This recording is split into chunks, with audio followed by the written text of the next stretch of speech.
Selamat malam, berjumpa kembali bersama saya Wong Ganteng Sakdonyo. Mohon untuk tidak menyebutkan nama dan identitas siapapun dalam percakapan, karena percakapan ini saya naikkan dalam konten YouTube. Bagaimana Mbak E? Saya harus seperti apa ini kira-kira? Saya yang harus seperti apa nih Mas? Saya pengen curhat. Oh, boleh boleh boleh. Jadi jangan sebutin nama ya. Oke, oke. Monggo, bagaimana Mbak yang Jadi bisa kita bantu? ceritanya aku sebulan yang lalu atau 1,5 bulan yang lalu udah telepon Mas Ando. Mm-mm. Yang namanya apa itu persyaratan nikah di Hong Kong. Siap. Oh, sekarang udahlah persyaratannya udah komplit dan udah booking. Baru bulan depan ini baru dapet jadwalnya. Mm-mm. Tapi aku udah nggak betah di majikan. Gimana dong? Aku Oke. pengen nangis. Cuman jangan nangis Mbak, nanti mau cerita, aku mau cerita sampean kalau nangis nanti nggak masuk. Apa cuci muka dulu? Aku soalnya nggak ingin menjadi konten kreator yang yang memblow up tangisan. Saya saya pinginnya jadi konten kreator yang memberikan solusi ya. Tapi ya namanya hati dan perasaan, ya nggak apa-apa Mbak. Nek nangis sampean rodok banter, ngono sampean nangis. Ben rodok lego. Malah tak guyone nek aku Jadi Mbak. monggo. Iya Sampean Mas. wis gak betah Aku dengan udah kesel majikan. banget tuh bos. Iya, Oke. kemarin kan sebenarnya gini, apa itu yang aku bilang, bos janjiin lang servis itu kan, Mm-mm. bos janjiin aku lang servis, makanya nikahnya tak tunda dulu, ntar dulu gitu kan, yang pas aku telepon Mbak Yuli sama Mas Sandro, terus jangan, kalau ada yang mau nikahin kamu ya cepet buruan nikah gitu. Akhirnya tak pikir-pikir, ya juga sih gitu, akhirnya aku ngomong tuh sama salonku kan, Hmm. terus kata dia ya udah, eh, kamu apa itu surat cerainya udah translate sekarang, kata dia. Udah tuh, udah semuanya udah translate, terus udah booking hari juga udah dapet. Nah masalahnya sekarang bosku ini, aku kan jaga anak 3 nih, Hmm. hamil lagi yang keempat ini, baru dengar kemarin katanya aku ada lagi, kata dia. Terus udah gitu sekarang dia nggak kerja kan di rumah, kan makan banget. Biasanya sih dia kerja gitu, walaupun aku jaga anak 3, Hmm. aku masih bisa handle karena anak-anak sekolah kan, cuma satu yang kecil lah, yang di rumah paling kecil itu cuma sama dia. Mereka juga yang sekolah pergi pagi pulangnya sore gitu kan, SD. Makanya bisa oke lah walaupun jaga anak 3. Lah sekarang hamil lagi, bosku di rumah nggak kerja, sedangkan aku nikahnya masih bulan depan. Rasanya udah pengen keluar banget. Udah yang long service itu lupain aja. Nggak usah. Pusing aku. Dilema dilema antara long service dan bojo. Oke, sudah? Iya. Ceritanya sudah apa belum? Kalau sudah, apa giliran saya atau saya cuman dengerin sampean curhat aja gimana? Gilirannya mas, sekarang aku harus gimana dong? Oke, kadang sengsara itu membawa nikmat. Jadi kesedihan dan kebahagiaan itu jalannya seiring. Tapi kadang kita fokus ke yang sebelah mana. Kalau kita fokus ke arah bahagianya, maka kesedihan itu bisa kita tepis. Tapi kalau kita lebih fokus kepada kesedihannya, nah di situ akan menyerah dan tidak yakin dengan dirinya sendiri. Padahal sudah disiapkan hal yang terbaik, ya kan? Sampean mau menikah, bojo sampean sudah mau menikah. Kalau sampean tetap nggak tahan, ya harapannya ya bahaya ini kalau sampean sampai ibaratnya one more notice kan juga butuh 1 bulan. Sampean mau keluar hari itu juga ya harus bayarin majikan 1 bulan gaji. Tapi sampean juga harus keluar. Sedangkan bulan depan sampean harus menikah. Daripada riwa-riwa kan ya sudah. Sampean harus bersabar, banyak istighfar. Kalau memang ini cobaan untuk mendapatkan suami di Hongkong harus dilalui, ya harus dilalui dong Mbak. Kan saya boleh bilang begitu. Tinggal kurang setir satu. Jadi sebenarnya perjuangan sampean itu kalau dihitung itu ada sampai 2 atau 3 bulan. Pertanyaan saya itu begini Mbak, kalau sampean sudah nikah, sampean kemudian apply visa dependent, baru sampean boleh ngebreak. Bisa dipahami nggak? Iya. Tapi kalau sampean baru menikah aja visa dependentnya belum dan suaminya ngurusi, nanti saya takutnya nih, aku nggak ngerti calon suami sampean ini piye kepada sampean nek sampean tinggal gitu loh.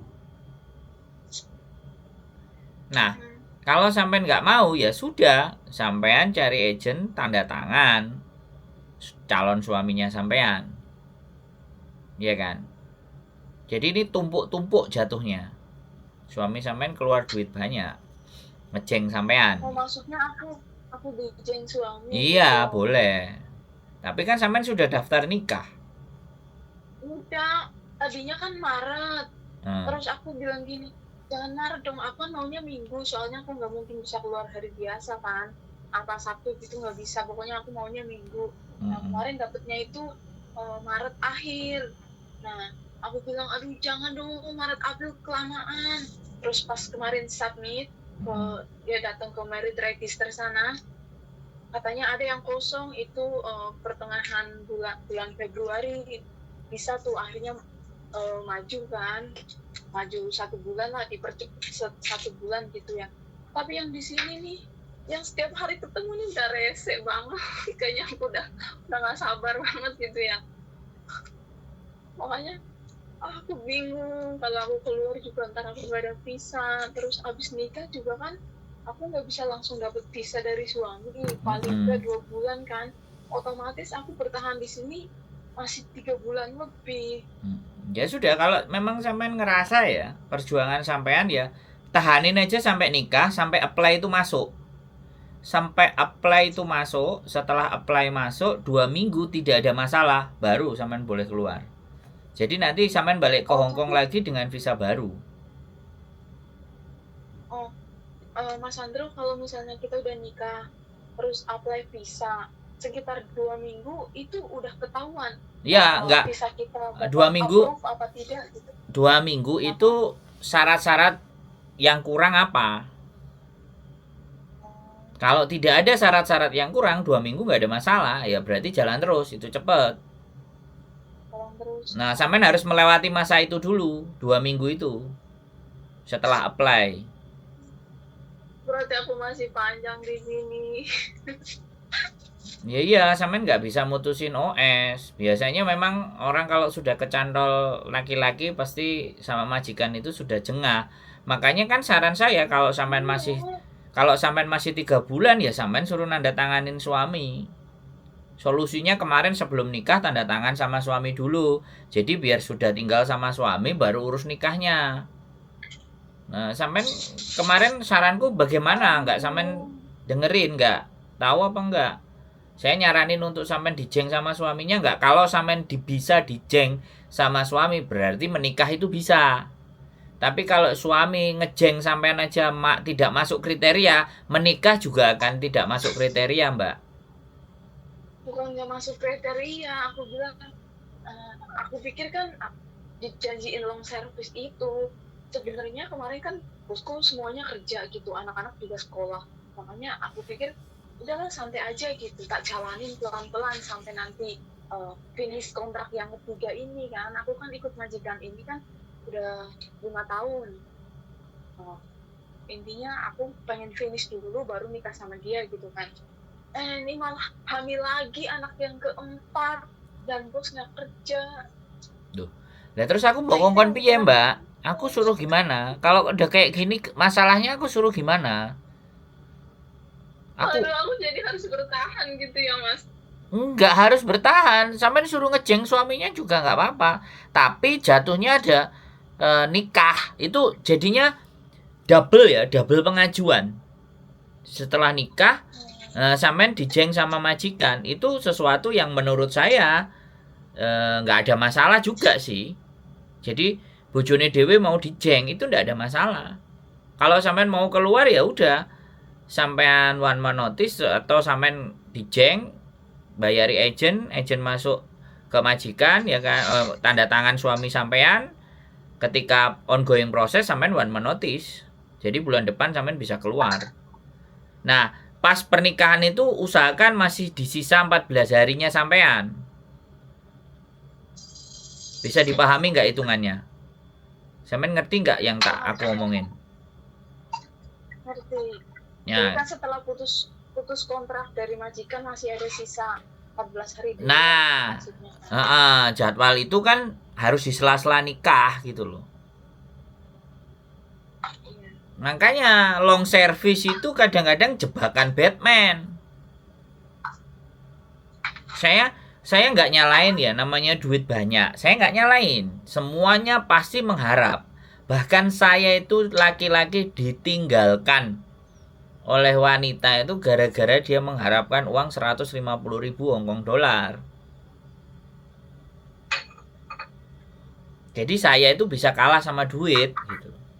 Sudah 4 wanita menyampaikan saya gara-gara saya nggak punya duit. Enggak apa-apa, ketemu Mbak Yuli. Nah Terus ini, pokoknya nah jodoh. ini yang mau saya karena nggak ada duitnya, ini mau. Yang punya duit kan dia gitu loh. Jadi, nah nanti Mas Andro, kenapa? ini kalau misalnya saya udah nikah kan langsung apply visa. Jadi selama 2 minggu itu kan kalau misalnya lancar berarti aman gitu ya. Walaupun visa belum keluar, saya boleh nggak notice gitu 1 bulan gaji sambil nunggu visa datang. Misalnya pertengahan apa itu? Boleh. 1 bulan. Boleh. Boleh, sampean habis nikah terus apply, terus sampean one month notice, boleh. Tapi kalau visa sampean nggak keluar, ya belum keluar visa nikah, dependennya belum keluar, dan visa sampean sama majikan sudah kelar, ya sampean harus keluar dari majikan sisa 14 hari. Sampean 14 hari tinggal sama suami, ya kan? Kalau visa tetap masih belum turun, sampean pulang Indonesia. Pulang. Ntar visa turun baru balik lagi ke sini. Balik ke Hong Kong, kan begitu. Pokoknya jangan melebihi 14 hari setelah keluar dari majikan, jangan berani-berani lewat. Kalau lewat nanti ke pending visa sampean karena sampean melanggar, bahaya itu. Kalau perlu kalau perlu sebelum 14 itu sampean sudah keluarin Hong Kong. Itu biasa lebih cepat dependennya. Kalau sampean nggak ada kasus kriminal apapun. Jadi makanya kan aku udah bilang, kan aku dari nggak tahu ya sampean inget apa enggak atau aku yang lupa. Kalau sampean mau keluar dari majikan kan otomatis sampean harus dijeng suaminya. Itu kan juga sudah saya sampaikan belum? Mungkin bukan kasus saya. Soalnya yang saya ini yang jangan nunggu long service pokoknya saya. Oh ya, berarti perkataan saya kan benar. Perkataan saya kan benar, nggak usah long servicean, langsung digas nikahnya, tau bener nggak? Kamu kan tujuannya nyari ID, ya KTP, udah pokoknya bisa kerja di luar gitu. Oh, tak pikir-pikir, oh iya juga gitu. Makanya udahlah aku bilang sama salonku kan, udahlah sekarang aja nggak usah nunggu ntar aku bilang gitu. Udah tuh langsung booking kan.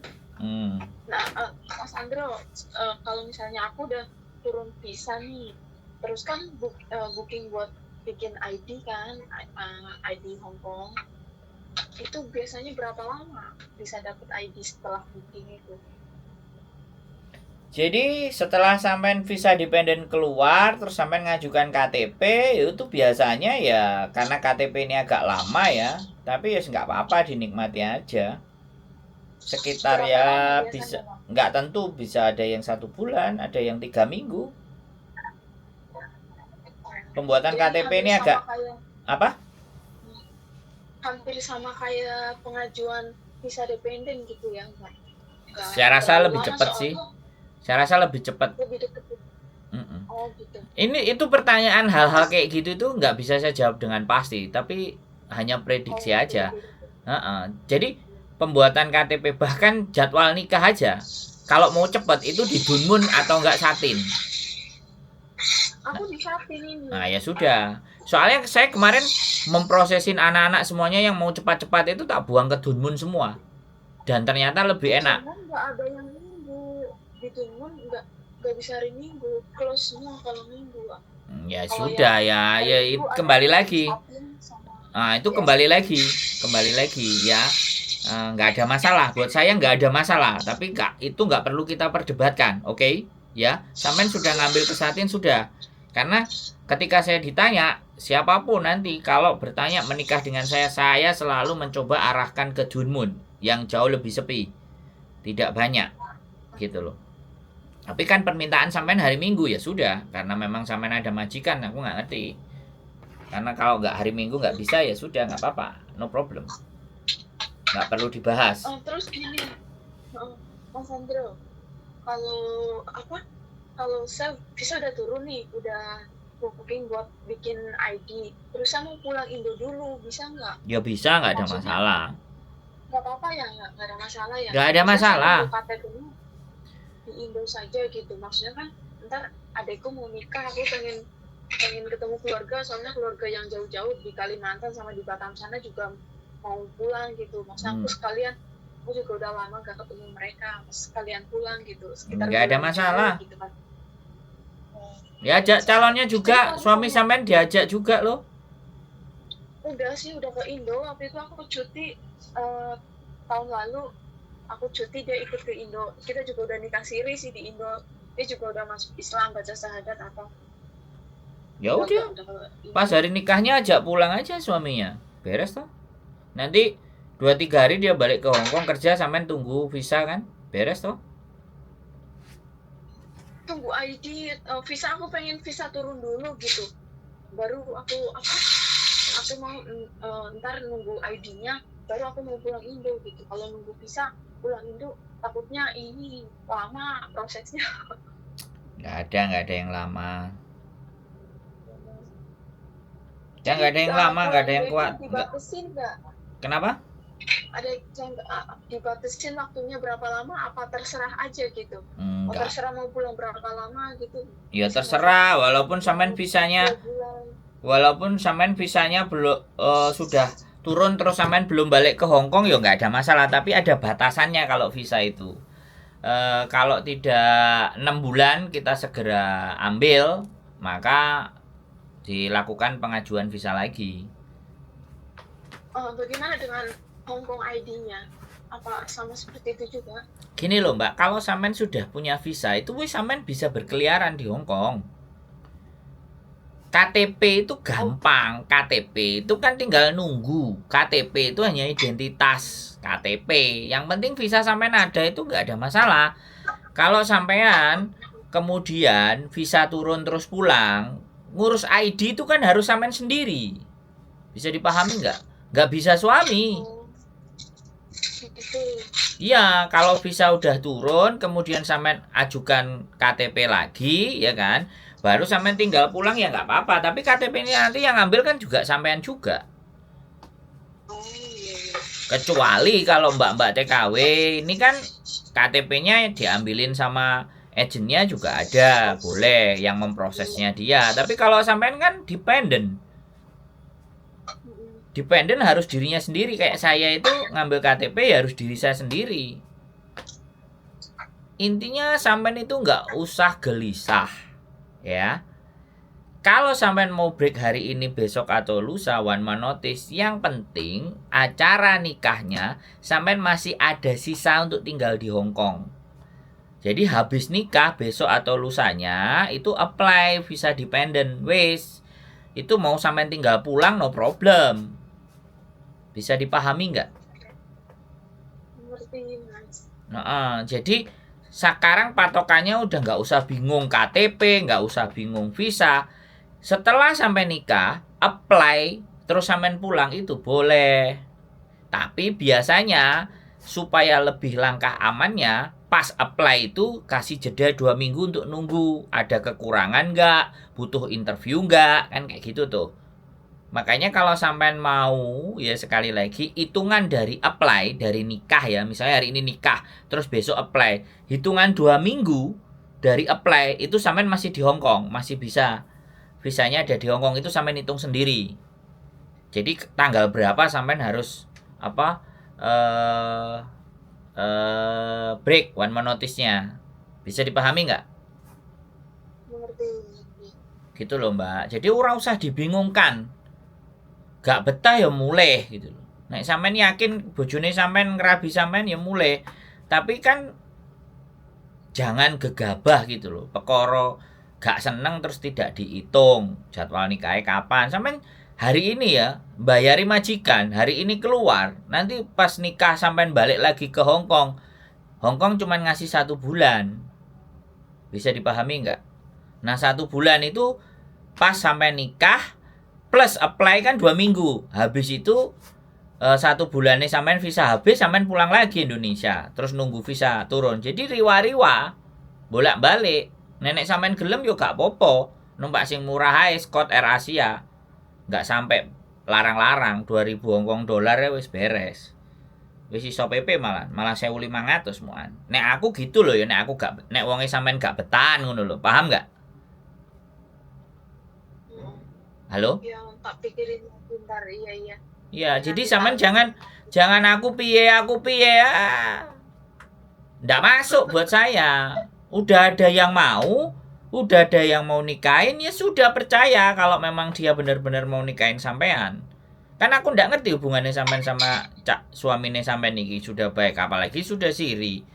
Berarti kan udah pulang ke Indonesia, udah ketemu keluarga, ya sudah, nek gak betah ya diseleh. 3 tahun lebih, sama dia udah 3 tahun lebih. Nah, ya sudah, nek kuat dilakoni, nek ra kuat ditinggal ngopi, tapi ojo lali nek ngopi aja aku. Kopi tubruk mau enggak? Gak doyan mencret aku kopi tubruk. Kopiku kopi larang. Kopi gak iso campur jagung, campur beras gak iso aku Mbak, mencret. Mas Andro, Gimana? kalau misalnya ini aku udah nikah resmi yang dia apa semua ID card aku udah dapet, itu kalau misalnya aku ajak suami pulang, dia visanya harus beli apa bebas untuk dia? Ya turis panggan suami sampean, suami sampean warga negara Hong Kong kok. Hah? Masih turis loh. Iya. Lagi bebas. Enggak iso nek sampean mau bikinin KTP sama suami sampean ya nikah. Atau surat nikah sampean yang di Hong Kong bawa ke Indonesia, apply-kan ke KUA, bikinin KTP.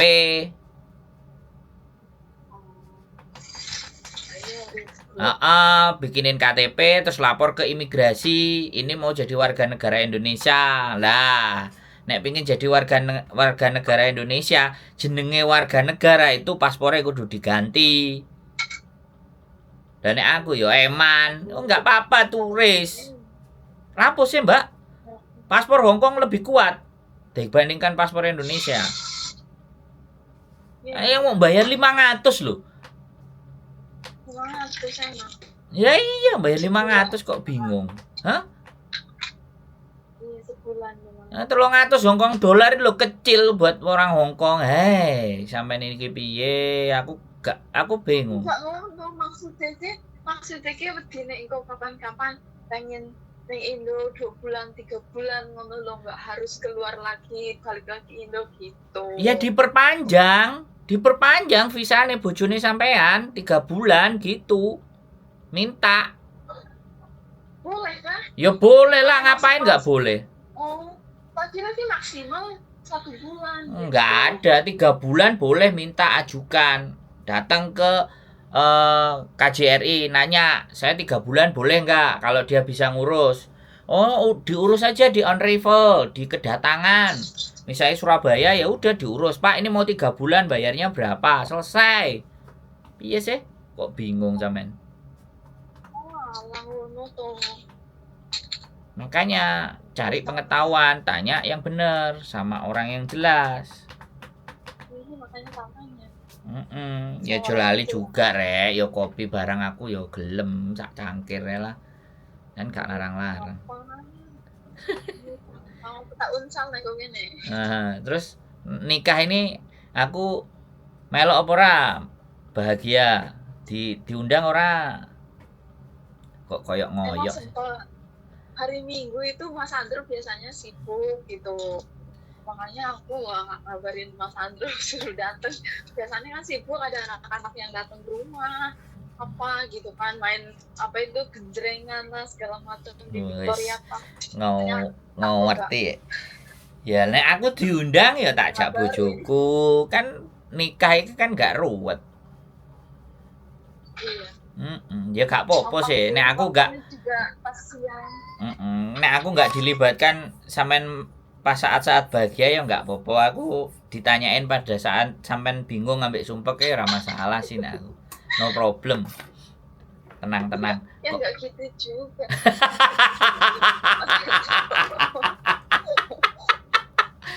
kok ketane aku nguwoyo lho. Enggak apa-apa. Aku sampean nikah itu soalnya aku sebenarnya kepingin juga mendokumentasikan gitu loh bahwa kebahagiaan itu bisa kita miliki gitu loh sebenarnya. Jadi Iya. kadang-kadang Aku juga kenapa? ada beberapa nonton YouTube Mas Andre yang itu yang lagi acara apa itu nikahannya anak-anak anak ibu ya. Apa sih yang dikontenin aku lihat juga gitu. Aku tuh ternyata seperti itu. Jadi sesimpel itu. Iya. Tadinya aku agak khawatir cuma begitu doang. Bacanya cuma itu aja. Iya. Emang ada manfaatnya Mas Andro. Jadi Mas Andro kontenin itu anak-anak yang lagi nikah bener ada manfaatnya banget. Jadi aku belajar baca-baca itu apa yang bacaannya itu loh. Tak ulang lagi. Mas Andro anakku bangun ya. Ya sudah lah. Ya sudah wis kalau sampean repot. Wis cukup? Iya. Sudah bisa paham? Wis gak bingung? Gak usah nangis ya. Sudah paham. Udah bingung. Nangis ini anakku yang nangis. Ya, yang penting. Ya, makasih banyak. Sehat selalu. Happy wedding dan mudah-mudahan sama Wa. Oke. Yuk. Nanti kakak kabarin lagi lah Mas Andro. Oke, siap. Terima kasih. Enggak apa-apa. Bye-bye. Bye-bye. Assalamualaikum. Salam. Nikah guys, nikah. Bye-bye.